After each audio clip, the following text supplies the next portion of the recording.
We are here to bring you everything and anything surrounding Porsche. I'm Mike. I'm Aaron. And this is P-Car Talk. Welcome to another episode of P-Car Talk. I am Mike. And I'm Aaron. And we are in the studio. We've got a good show for you guys. We're going to talk about Boxster. We're going to talk about 914. We're going to talk a little bit a new base model Taycan possibly coming out, and then we're going to talk a little bit about how WeatherTech has supported an RSR race car. So that's interesting too. That's going to be awesome. So let's get rolling, right? Let's do it. Boxster 25-year anniversary. Good looking car, right? Best looking Boxster they've made. What's taken so long for them to do this? Only 25 years. I guess you got to dress it up now, and now make it look super cool, right? Yeah, I don't know why it took them so long to follow that same heritage. Yeah. They could have been putting a wheel like this out or... Yeah, at least a package for it, right? Maybe not like kind of how they're doing with this. It's not a standard thing. It's a package deal. Yeah.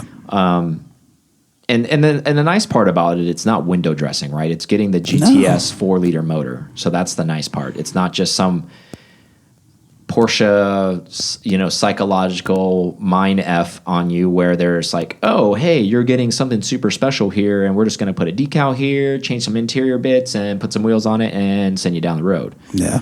You're actually getting a little bit grunt with this one, too. So it's not just a performance pack on the stock motor. Exactly. So the 4-liter motor's going in. I think the two drawbacks that I kind of thought about as I was doing research with this is typical Porsche. So this is going to be a topic for debate that I want to talk to you about. They're only making 1,250 of these. Okay. Typical Porsche move, right? It's got to be limited. They won't sell it. Got to limit it, right? Yeah. So it goes along the concepts of we're not surprised to see this. It's the same song and dance from Porsche. We understand why they do it.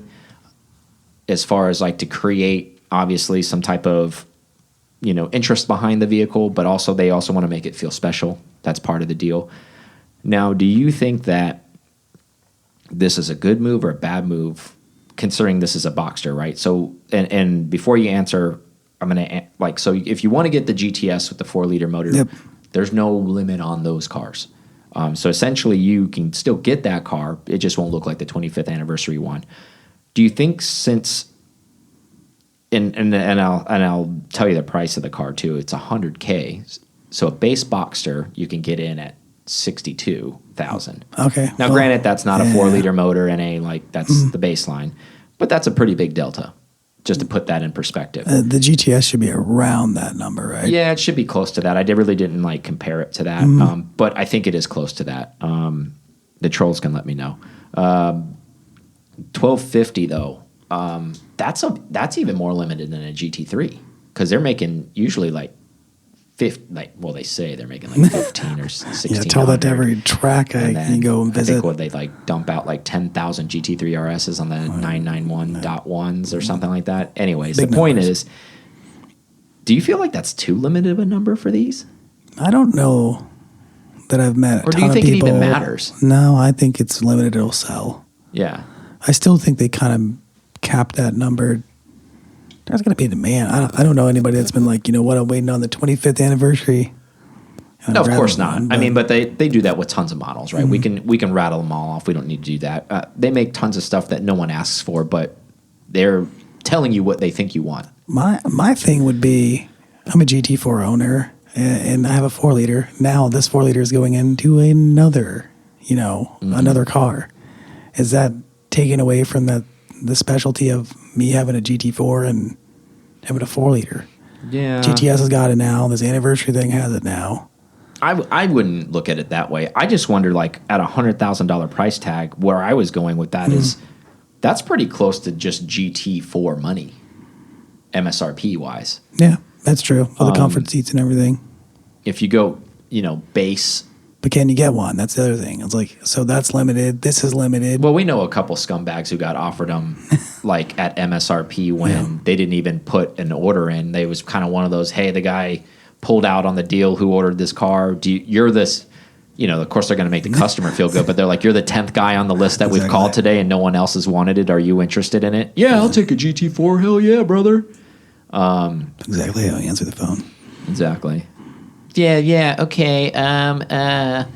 But anyways, back to the more serious question. So you're saying it probably doesn't really matter. I don't think so. I think it's going to sell no matter what because it's limited. Well, I think it's limited because of the 12. What I'm getting Yeah. at with that is, do you think there should be more of them? Do you think there's more than 1,250 25 anniversary buyers at $100,000 essentially? I think I would still be cross shopping so many things in that lineup. I mean, I would just be buying a GTS, honestly. Yeah, maybe, Unless but I mean, it's not the same. Yeah. I know it's not. I don't have the wheels. not and stuff. special. That's true. Yeah, I think the 100% they'll, if they're not already sold. I think they are already. Yeah, I think they are already.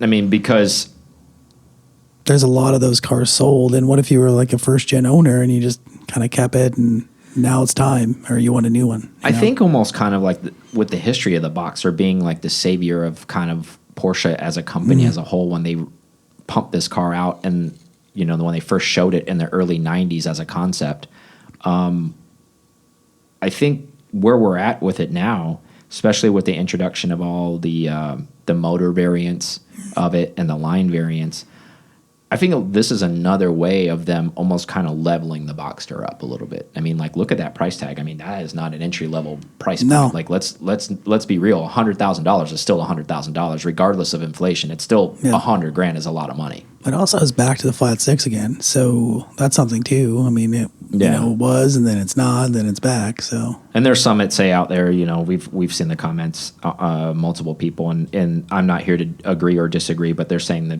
pure driving bliss of essentially old Porsche, open cab, mid-engine, and having this in a modern car that kind of fits maybe kind of some retro feels.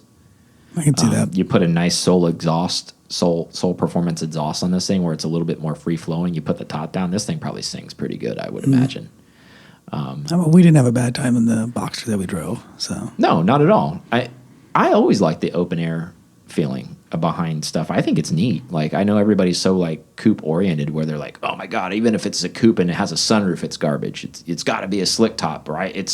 I'm turning my nose up at it. And I just think even within the sports car world, not even just the Porsche world, but in the sports car world and as a whole, I think people go really deep down a rabbit hole and start turning their nose up at things where they're just like, that thing's garbage. Like the 997.1, the sunroof in that car makes it not even a GT car for me. It's like, who the hell are you to like say something like that? That's true. I think they should make a little bit more of these. We'll see if they do another. I mean, they'll be. I mean, they can. What are they going to make the 26th anniversary like one? Like it's. So. Yeah, so it's another 5 years, but I get you want to make it special and it's kind of rare. I also wonder, like, do you think they should offer like the wheels if I wanted the 25th anniversary wheels? Maybe do that stuff? Maybe that kind of dilutes it from. Then I think you get into like a pissing match with the guys who did get one, right? So then they're like, oh, well, you can get the whole like faux package, but you don't like they didn't pay up to get it. Those are may or may not know. There's a lot of variants even within Cayman and Boxster. There was like they've done tons of stuff where they did like a launch colored Boxster, and it was like a signal orange, and there's a very few of those out there. Yep, and then it was an 08 or something. So if you get like really in the weeds, even within the Boxster and the Cayman line, they have the Boxster blacks, like where everything in the car is black and the black wheels, and that's how it came from the factory and all that kind of stuff. I don't know. I like that it has motor support behind this other than it's like window dressing, other than like it's maybe just one of the other high-end cars, but like, for example, on the Cayman, it's a 3.4 motor, regardless if it's a black series one or whatever they want to call it. It's just window dressing in that car. I like this car a lot. So I guess where I'm getting at is I'd hope to see more of them. But again, I wonder if it goes under still the Boxster line of where guys turn their nose up at people that own the Boxsters for some reason, and I don't know why this is, because I think they're phenomenal cars still, and always have, not even just more recently. But this has fallen into the category of, well, it's not the Halo car, so who cares? Do you think? What do you think? I think it does, and I think if I had $100,000, I think I might still be chasing a 911, base 911, a 992. Yeah, but I mean, you can't even be close. You can't even compare that though, because you're dismissing the Well, whole. yeah, You're I mean, dismissing the there's whole no- like there's open air. The whole ethos of what the Boxster is. Yeah, is you're being dismissing the smaller and entire then- like yeah. open air situation and the mid-engine thing. Like it's true. The 911 still isn't that. I mean, it's almost kind of like you want Yes, to sunroof. eat an apple and then you got an orange, and like those things aren't even the same thing. Yes, they're both round and they are fruits, but that's about as far as it goes. Both delicious. Yeah, but one's more citrusy, the other one's like sweeter. It just depends. So I'm just saying, like, those aren't even like in my I guess you comparison. could- Like, they're not even comparisons. Do you think it'll ever shake off the stigma, though, of being the lower end Porsche? Well, the whole goal for those cars too, I think, where everybody gets such a chip on their shoulder, and I don't understand it, is like, oh well, it's the better car. It's the better car. Well, it's not the fucking better car, because if it was the fucking better car, they'd be racing at Le Mans. That plain and simple. Because Porsche wants to win. At the end of the day, it's not the better car, and people will argue, well, there's thousands and trillions of dollars spent in R&D to make the 911 run right. Yeah, that may be true, and you're absolutely right. But they can also turn around and spend those trillions around the other car and run them side by side and see what happens. And yet they're not doing that. So I'm not saying they're superior in the sense of like they're garbage. They're just a different car. And the people where I'm going with that whole thing is where people have the chip on their shoulder. I think people, if you want to buy that car, you want a different experience, as opposed to saying like, I want to be the underdog and that's why I'm going to wear this shirt and tell you to F off because you have a 911 and I have a Cayman or I have a Boxster. That's bullshit. We're all family. And I don't know if you guys know this, but people outside of Porsche all hate us. So we need to link up together. Yeah. So Cayman, Boxster, 911 guys, like, screw all that. We're all family. Like, we need to gang up on all the other scumbags outside of our enthusiast stuff, because all of those guys hate Porsche guys. I don't know if you guys know that. I'm just letting you know. Seems to be the case. Yeah. So going back to that, though, I just think it's a phenomenal car, and I think it looks great, and I'm sure it's going to be amazing for the people who end up getting this car. And if you do, let us know. Yeah, I think it's actually really don't get me wrong. I still think $100,000 is a lot of money, but unfortunately, that's where we are in the car making world. Essentially, I mean, you can buy a $50,000 Camry at this point. So when you kind of start putting that into perspective, I guess $100,000 special Boxster with a 4-liter motor isn't that bad if you're lucky enough to get one of these. And I think this car really has to. Obviously, I'm not, poking a finger at somebody who buys it and doesn't live in one of these areas, but I really want to hope the people that buy these cars like drive them in the mountains, because I think this is where this car needs to live. That's a good spot. Like where you have the top down and it's echoing and it's resonating off the mountain and you hear it and you don't have the radio on and you're enjoying what that's supposed to be, where you can see the trees and the scenery and the mountain range and all that kind of stuff. I think that's what this is for. Like, this car is not, and the Boxster's always been made for that. It's not for some straight line, drag strip, cruising, none of that stuff. Like, it's always been made for that. Made for the coastlines. Yeah, it's made for those Twisted kind of roads. like epic drives. And I hope the people that buy this car use it that way. The last thing I want to see is one of these things in downtown St. Petersburg parked on the corner somewhere. And I'm like, you son of a bitch. Like, why did you buy this thing? Like, Top down. Yeah. Cruising. Got their hair, got the heater. No, got the AC on, but the top down, just so everybody can see them, right? Exactly. That's how it works. But, yeah, cool car, right? Cool concept that's coming out. I can appreciate it. Well, they finally harkened back to the concept car. I don't think they've done that yet. Yeah, I know. And if the people that are listening have never looked at that concept car, go ahead and just do kind of a dive on the internet and look at the Porsche concept Boxster when it first, like, that car. I mean, of course, we know what happens when the bean counters get involved. They take a car and make it ugly. But and it's debatable. I hate using that word ugly, but they did take a beautiful car and really make it more, I guess, cost efficient. Is it more? You mean the speed lines for everybody's not cost effective? Yeah.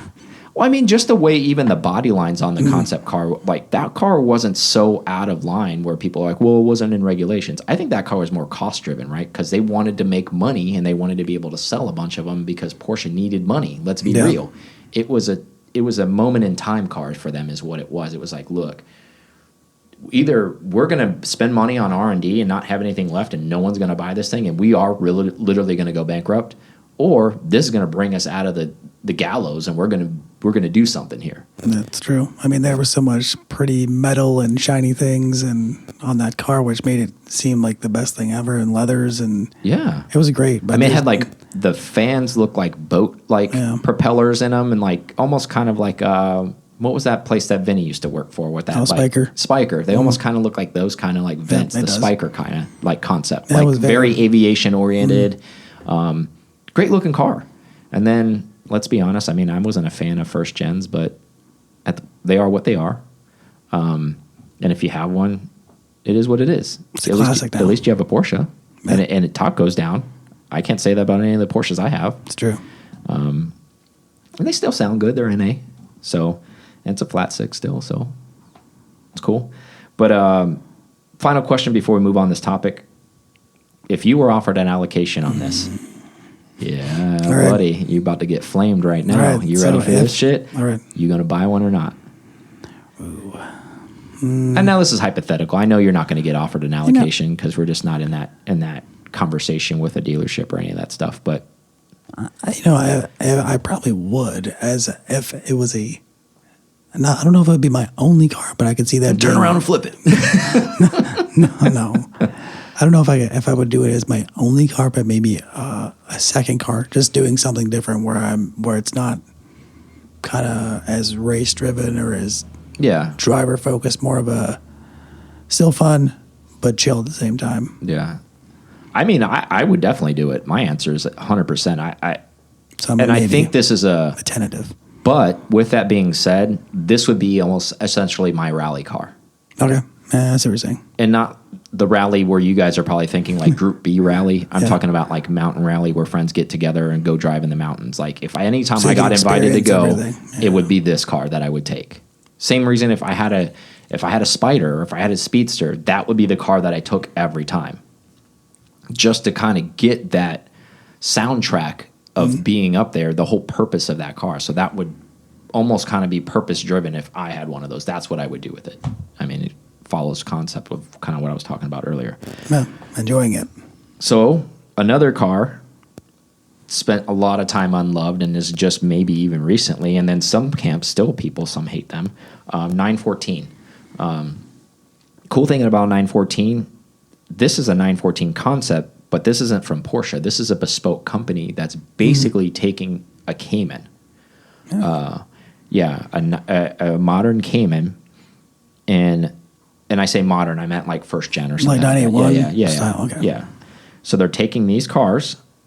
You kind of have the donor car. You buy that car. So they're taking that car and they're reskinning it, and they're going to jazz up the interior too. But this is a company. It's bespoke. They're hoping to make their first one by close of 2021 this year. So what they're going to do is essentially make a 914-6 kind of, or a wide body one, if you want to call it that. So it's not as narrow as the 914, like just a run of the mill ones like the 2 liter or the 1.8 or whatever. This is the wide body one. It's going to have bigger flares on it, but not like cartoony. The best way to say it is like go look at it. But the nice part about all the skin that's going to be on this car, it's all going to be carbon fiber. Okay, so it'd be kind of like that one guy's that we saw at Daytona. Kind of. But obviously the proportions may be a little different. It'll probably look bigger than original 914. Exactly. So I'm just saying like it's going to have a bigger track. So I think it's going to look proportional to the flares and all this kind of stuff. Yeah, that's just about to say. I know you're a 914 hater. No, I'm just saying, like, if with a different proportion. No, it's okay to like be that. Like, you don't have to say that. Like, the people need to know who you really are. Like, you can't like be run of the mill. If true. You don't like them, you don't like them. I'm not in the 914. It's okay. Camp, but I could see if it was longer and it. But yeah, so the people that I'm talking to that haven't looked at it, go look it up. It's a bespoke company in the UK. They haven't made any yet. They just have concepts out, but they're very, very aggressive. They're going to make this thing. So it's going to be actually fairly light because you think about it, they're going to take all the steel off of that Cayman and they're going to replace it essentially with all of this carbon fiber. So you're going to kind of get a resto modded kind of situation. This car might be rather quick actually because you think about it, you're probably going to chew at least close to 1,000 pounds off the car and maybe replace it with like 200 or 300 pounds max. So you're really like shaving 700 pounds total off a car that maybe weighs like 3,100 pounds. Has anybody done this in the Porsche world? Like I don't with I a don't- 914 concept like this kind mean, of deal. Even with a with 911, obviously they've kind of done that, but this is even more different than that. This is Yeah, two separate chassis. I think meaning, has anybody done anything with a Cayman chassis like doing any? No, no. And I think it's going to look really cool. How well it's going to do is going to be debatable, and I think it's going to be based off of price. I think the concept, it looks pretty awesome. So it doesn't do pop-ups, but it has the same, it looks exactly like a 914. If you don't know what you're looking at and you look at that thing, you're going to be like, wow, it's kind of like a wider 914, but it has integrated headlights, but they follow the body line of the car, so they kind of like are shielded a little bit. I had to look at the car a second time when I first saw some of the renderings, and I was like, whoa, wait a minute, what the hell? Like, what's going on here? Looks the same. Yeah. And it actually looks pretty cool. Like some of the renderings I saw had in the front pontoons, how they're kind of like sharp and a diagonal looking. They had the headlights in that too, where like almost like LMP type concept. Like little it just makes me think of the Cadillac prototype kind of. Exactly. Exactly. So at the end of the day, this is going to be titled as a Cayman. Okay. But it's going to look like a 914. I think it could do well. So are they just doing Cayman S's for now? That's they want to do that motor size. Yeah, again, they don't even have one out to really show. Okay, they just have renderings out. They're having their first one built this year. Okay. They just got it on a whiteboard somewhere in some dry races. So they're making their carbon fiber molds for it, and they're doing all that kind of stuff. They got to change a lot of the structure, because you think about the way the Cayman roof line is done. I mean, they're going to have to change that. So it'll be interesting. So there has to be some serious R&D going into this. If you thought about it and you inverse the glass, but there's also some similarities too, because it still has it's mid-engine just like the 914. Yeah. If you took the concave and you reversed it, then that would kind of fit that mold of the 914. I don't know. It could definitely work. I mean, but then you're not having to change out to the bigger motor in your 914. There's a lot of benefits. I don't know that I would necessarily go 914 and then That's wow. it. Yeah. Okay, that's what you're saying. That actually looks really good. But in order to get that shape, yeah, I mean, you're changing a lot. And it's not just I'm being they're chopping. I'm being very loose when I say they're just taking the body parts off, because if you look at the cab of the car, like where you're making the A pillar and the B pillar on that thing, so you're they're doing really redesigning that area. Yeah, so if you took like an Emery special, like where they're chopping the top, kind of, that's exactly what they're doing with this 914. I mean, there's still some supportive B pillar or C pillar. Yeah, the guts are going to be there, but otherwise, it looks really. I would buy a 914 at that point. Oh yeah, now you want this thing, huh? It looks cool. It's got some little side scoops. Yeah, it looks aggressive. That's why you like it. Now we'll see what it looks like once they're done with it. See what safety has to say about it. Well, I don't think it's going to be like every state's different. In Florida, this car would fly all day because there's there's no MOT, there's no safety, whatever. It's the Wild West essentially. But I think it looks pretty awesome. Again, I think it falls into one of those. It's a niche market, right? Well, and how many people are going to sign up for this thing? Well, I mean, does it matter that it's now water cooled? I don't think it matters. But it is a benefit to those people maybe that want a 914 that don't want all the think about 914. Think about all the creature comforts you get in this car. You get way more horsepower, heated seats, and air conditioning. And then if they manage, they're keeping all that stuff, and if they manage to still make that a Targa top on top of that, that could probably be a serious home run right there. Yeah. But again, would you make your it's a concept right now. Would you make your Targa top like just gloss carbon? Yeah, probably. That'd be cool. It's tough to see. I see their rendering and it looks awesome. I was thinking about who's the buyer for this thing is what I was trying to think of when we wrote this. I was like, I mean, you got to be like both. Cayman, that's what I was gonna say. Like you like 914s. You're like, you know what I'd want if I could have like a little bit of an air cooled nostalgia, which you get with a 914 look. Yeah. Then you're like, I really like the way my Cayman handles. Well, Can I let's just be have honest. those We two talked there? about it earlier. Both of those camps are very fanatical people. So maybe Maybe they crisscross. maybe somebody who is a 914 fanatical person who has some money maybe is interested in this. Maybe this is their Singer 914 essentially. But it's just more modern though. But I don't know. It doesn't really fall into that category because obviously Singer's underpinnings are still air cooled. This car is not air cooled they're anymore. following a different lineage. I think it's a cool concept. I love companies that are taking that leap because it is a ballsy move. Because at the end of the day, I think that they got to sell the cars or the kits or whatever. If that rendering comes out close in real life, I think that is a better proof of concept than the other guy that was trying to do 996s into the air cooled style 911. Well, I think all of us are. We're not dumb enough to understand, like, especially where we are with car technology and CAD and all that stuff, and all of the patents that were unavailable for people to do things like this. For example, the carbon fiber work. That's all of that presses recently become a lot cheaper. Yeah, all of that stuff is all mass market type of situation. I think the real thing is with this is how much is it really going to cost? I think because as much as it sucks, it always comes down to cost.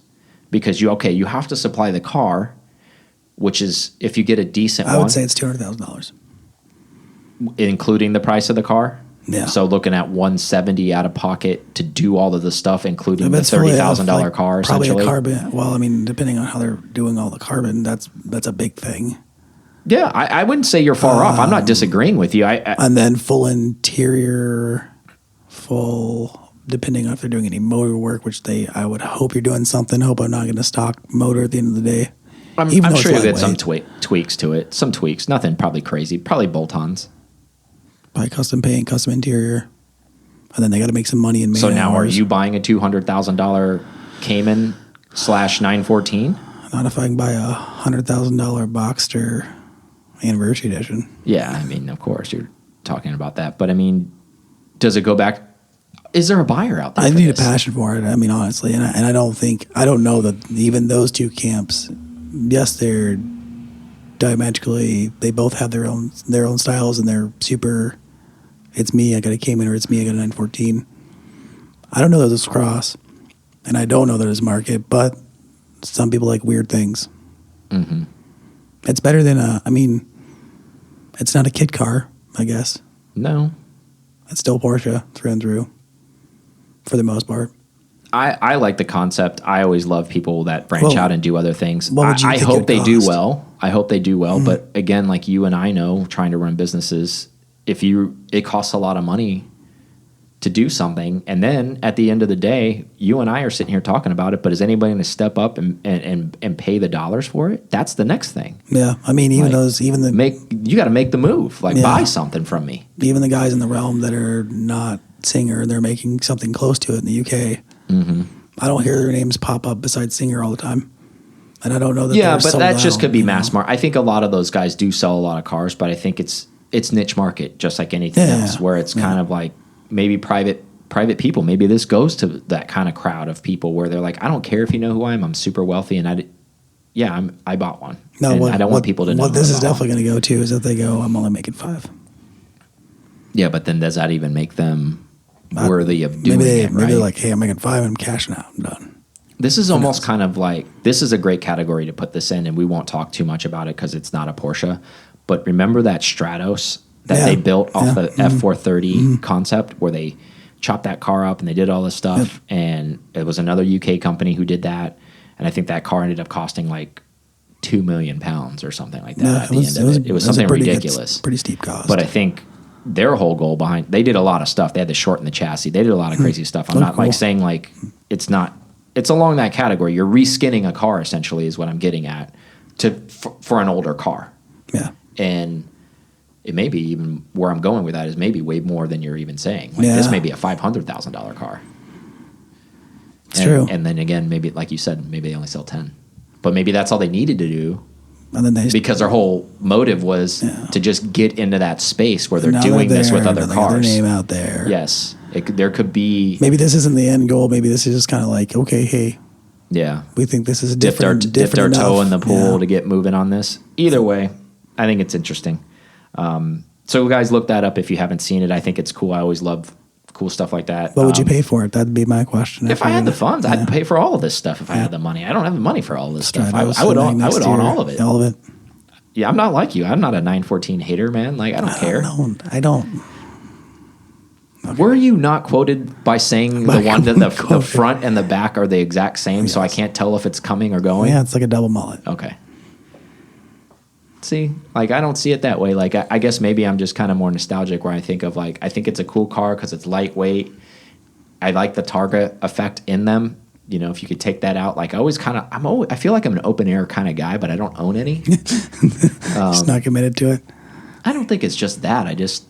I will have one someday. Maybe not a 914, but something at open air, whether a Boxster, whether it's a Speedster, whether it's a Spider. I feel like I'm one of those guys that needs to at least have that kind of car in my garage. I feel like. I'm just one of those guys. So you buy one of these and just leave it in your garage? No, I'd drive it. Then this would become my rally car. Then I would take this to the mountain every time, and that would be what I took every time. That'd be cool. So anything its top kind of comes off would be my rally car, my mountain rally car. So interesting concept brought up to us by one of our ambassadors, which I think is a great idea, to talk about the membership from a dollar figure, right? Yep. So what is our monthly breakdown, even though it's a one-time buy on price? This thing is what? So the base membership breaks down to about, I think it's about $6 a month. $6 a month, that's it, right? Super damn cheap. Can't buy coffee for that anymore. Breaks down to $13-ish dollars a month. Mm-hmm. So where I'm going with that is one of our ambassadors said, we never talk about what the membership price, everybody assumes it's super expensive. It's not. It's really, really crazy cheap. And we did a monthly figure based on that, so you can just hear the breakdown on that. And so the monthly totals base is a $55 membership, and the RS membership is $165. Yep. And that's giving you we've already included a free month in there, so it's not even the full 12-month cost, and then plus everything you get. Yeah, and the giveaways. T-shirt, decals, and monthly giveaway every month that you're eligible, either with a base or RS membership. The RS obviously gets a little bit more stuff on initial purchase. But the big thing is that you're eligible to go on our annual drive because that's a club member only thing, and that's a mountain drive. So we already keep that limited in the first place. Yeah. And then now there's a second step to limited is the club members only. And the whole reason behind that is not because we're trying to like box people out, but we want the membership, the people that step up to help support P-Car Talk. We want to show them almost a thank you by having this drive and having them sign up to be able to be eligible for that drive. And all the money that's paid to go on that drive is basically paid for your dinners and all that other stuff anyway. So there's not any like money being made on that, just to be clear, because it is like drinks are paid for, dinner's paid for that night, all that kind of stuff, and there's giveaways there in person too while you're there. Yep. Where I'm going with all this is that we're starting a new year, right? 2021. 2021. We definitely appreciate you guys listening to us, but if we would appreciate it a little bit more if you guys could just step up and become a P-Car Club member. Try it out. See if you enjoy it. We would love to have you part of the family. And every dollar that you do contribute to us helps us do what we're going to do, right? Be able to travel, be able to bring on guests that we're working behind the scenes constantly for you guys. Always. We just trying to work deals for you guys, even trying to work a suspension deal with you guys that we can't talk about yet if you're a club member. So things like that. Like we have an exhaust deal again, with Soul Performance if you're a club member. So support the show. That's a way to support us, man. We appreciate it. Let's take a quick break and we'll come back. Let's do it. Thank you guys listening to P-Car Talk so much. We appreciate you guys so much. I can't say that enough. Everything we're doing is trying to bring the community closer together. We definitely appreciate that. Also, when you go on to YouTube, if you could subscribe, maybe pass it along, make a comment. We really appreciate that. Again, circling back to pcartalk.com, there is a newsletter created on there. Please put your information in there. That way we can keep you up to date on anything that's coming forward and anything that we're going to be doing moving forward and all the exciting things that are coming out. Now back to the show. All right, we're back from break. Hopefully you made your P-Car Club purchase. Moving on. We'll know if you did. Yeah, and we'll definitely give you a shout out.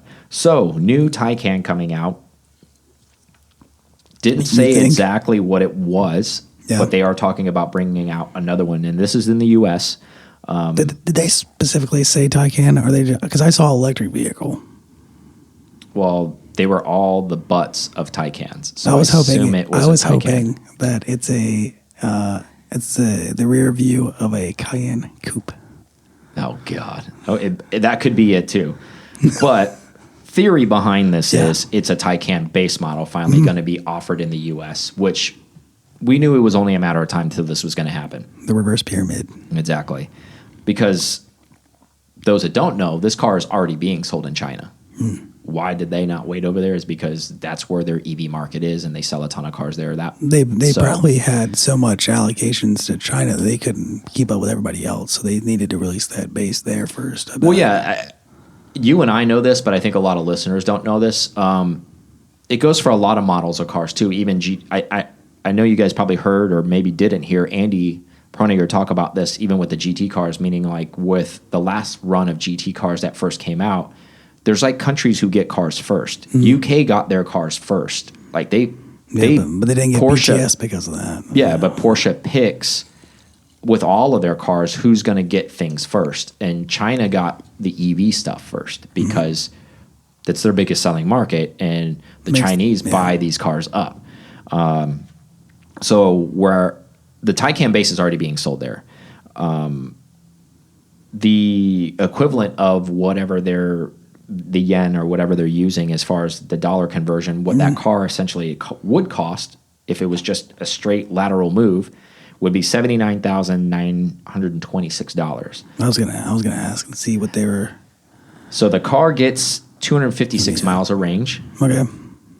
And now in the U.S., there's a $7,000 tax credit still available on the Taycan. So if you pay $79,900 for this thing and you get 7 Gs back, you're getting into a Taycan at basically $72,000, and it has 256 miles of range. That's a pretty good. That's good, as long as you're not cross shopping any other brand. Like, I think if you want a Porsche. Yeah, I mean, I think that's still two different worlds. I mean, this thing, even though it's a base Taycan, still looks awesome. Oh yeah.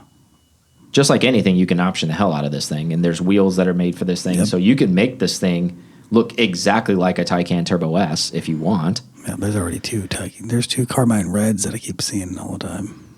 And if you're basically, I say city travel very loosely, but long as you're maybe not road tripping this thing, and not that it's not impossible to do, but if you're one of those people that care about wanting to make that leap to the EV car and you want to be in a Porsche, at I guess it would be $73,000 essentially, $73,000 to be in a Taycan, not that bad.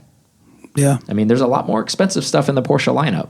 I mean, we talked about a $100,000 Boxster earlier. Yeah, I mean, and the next leap to something special is almost 100, so that's another 30 grand on top of that. So let me ask you this: at that price point, do you think that opens the door up to a lot of other new Porsche buyers, in the sense of, because there's a lot of generational people that are into this EV thing a lot more than we are?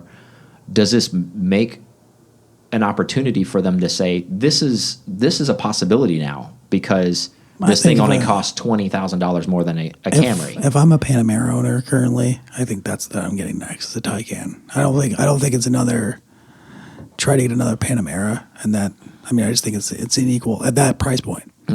There's no reason to do anything else, and you can go EV. You're getting the same mileage essentially.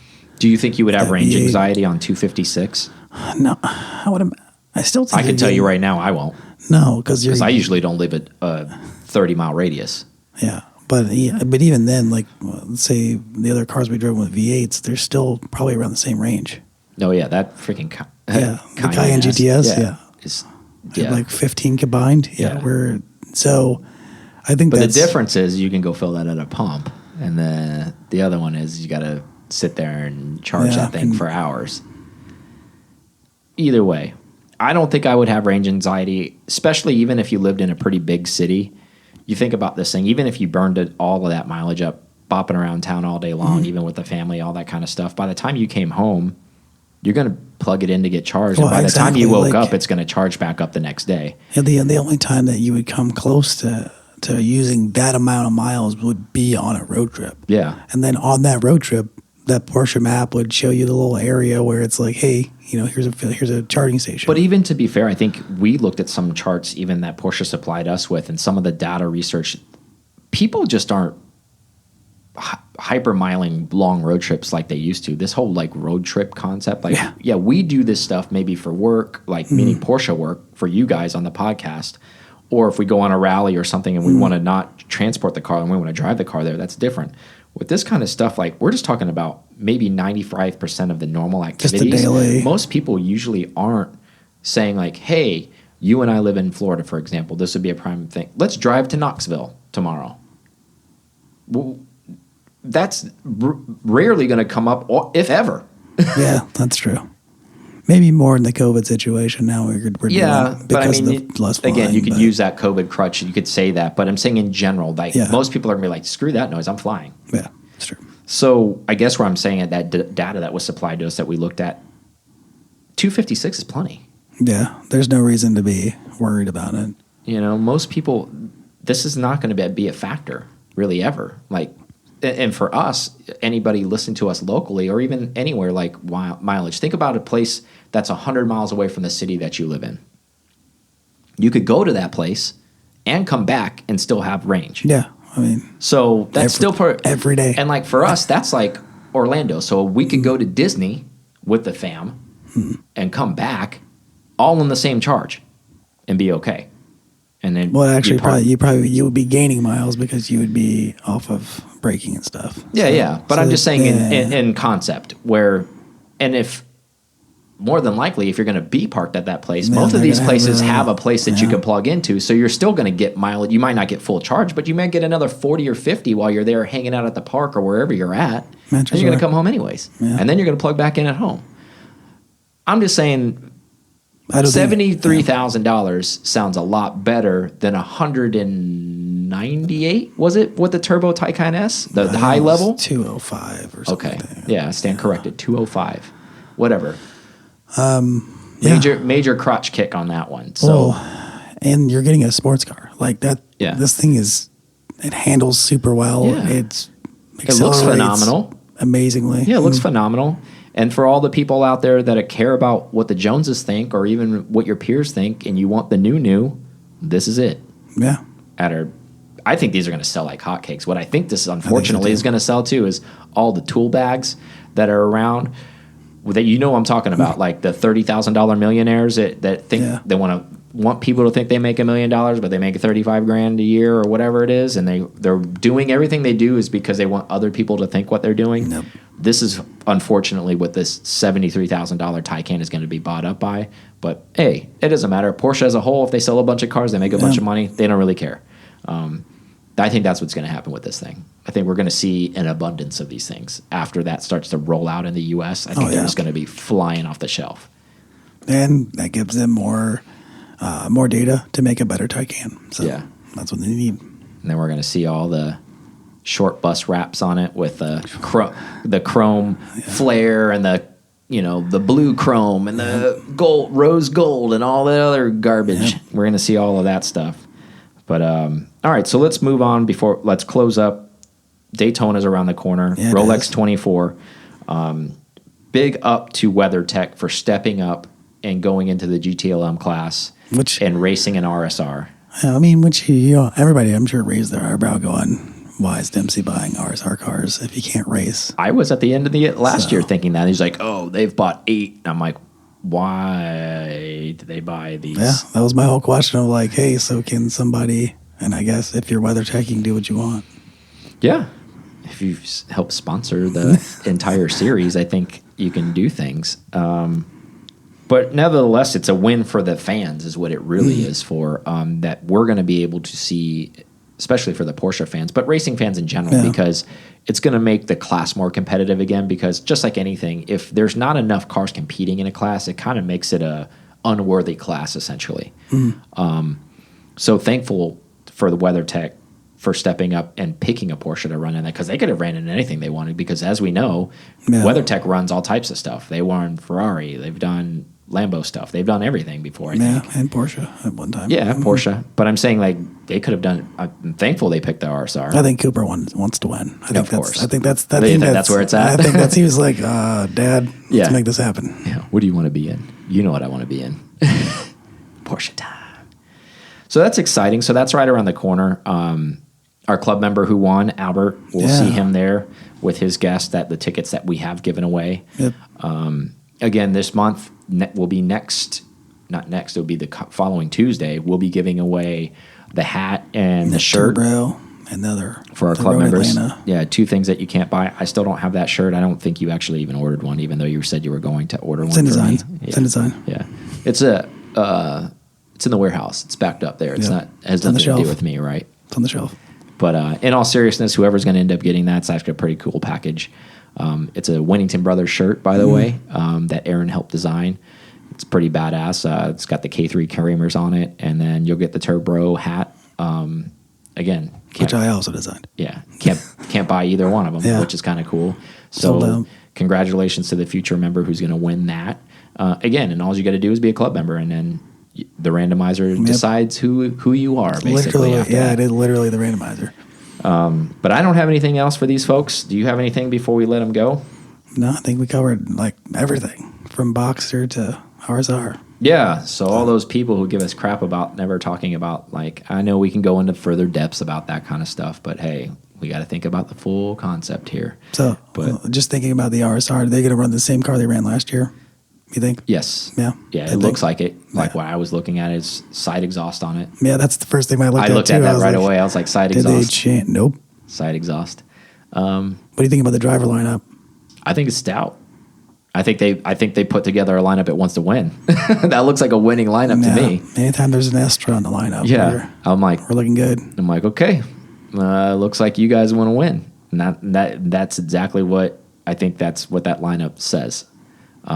It's going to be interesting too. I'm excited to not just see that, obviously in RSR. I'm excited to see the P Taft Motorsports team.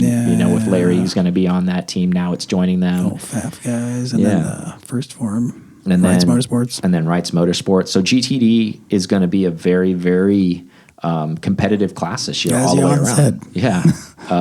But it's going to make for good fan watching and fan of motorsport to see that. A lot of those guys that have trickled into that stuff. It's going to be interesting to see Tandy in a Corvette. I don't mean it in the sense of like I want him to win, but I'm saying he's still going to be competing. Now he's competing against a Porsche. Yeah, and he's going to be quick. There's no lie about that. So that's going to be interesting to see a former Porsche driver driving an American car competing against a car he used to drive in. So I only saw 3 drivers. So is WeatherTech not running 2 cars? So they only just running? I think they're just running the one because otherwise they would have. I think they would have shown 2. Yeah, which is unique. I mean, it isn't. It's not unheard of. Well, the other Porsche guys are elsewhere. They can't.